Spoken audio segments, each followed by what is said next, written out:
మీ business ని develop చేసుకోవాలని అనుకుంటున్నారా? అయితే వెంటనే సంప్రదించవలసిన ఫోన్ నంబర్ 7729969299. యుద్ధ నౌక గద్దర్ విషయంలో కేంద్ర మంత్రి బండి సంజయ్ గారు చేసిన వ్యాఖ్యల్ని తీవ్రంగా ఖండిస్తా ఉన్నాను. గద్దర్ యొక్క త్యాగం మర్చిపోయి తెలంగాణ ఉద్యమంలో గద్దర్ పాత్రని మీరు మర్చిపోయి వారిని కించపరిచే విధంగా మాట్లాడడాన్ని తీవ్రంగా ఖండిస్తా ఉన్నాను. మీ వ్యాఖ్యలు వెనుకకు తీసుకోవాల్సిందిగా నేను చెప్తా ఉన్నాను.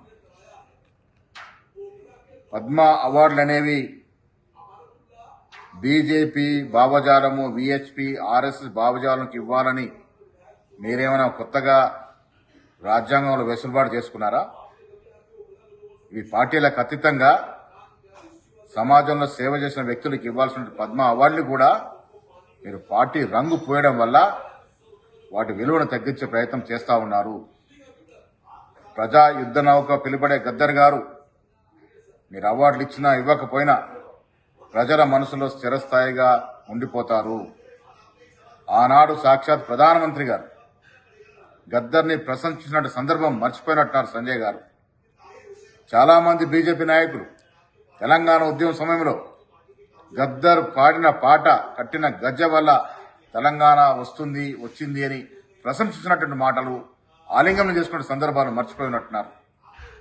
ఇవాళ గద్దర్ని కించపరిచే విధంగా మాట్లాడడం అనేది తెలంగాణ కోసం పోరాటం చేసినటువంటి ప్రతి వ్యక్తి ఒక గుండె గాయపడతా ఉంది.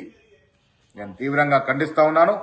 కేంద్ర మంత్రి స్థాయిలో ఉండి మీ వెనుకి పోతుందని భయంతో ఇట్లా దిగజాడు మాట్లాడుతా ఉన్నారో ఇది శ్రేయస్కరం కాదు అనే మాట కూడా ఈ సందర్భంగా మనవి చేస్తా ఉన్నాను.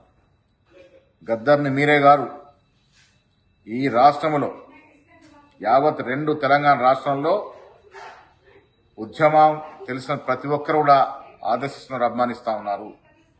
లెఫ్ట్ భావజాలం గురించి మాట్లాడుతూ ఉన్నారు మీరు.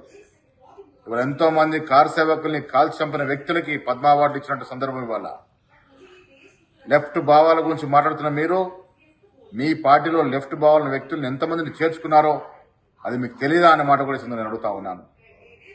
ఇవాళ పార్టీలకు అతీతంగా అవార్డులు ఇచ్చుకున్న సందర్భంలో దాన్ని కూడా రాజకీయం చేసే ప్రయత్నం అయితే బండి సంజయ్ గారు చేస్తున్నారో ఇది స్థాయికి తగదనే మాట, ఆ మాటలను తీవ్రంగా ఖండిస్తూ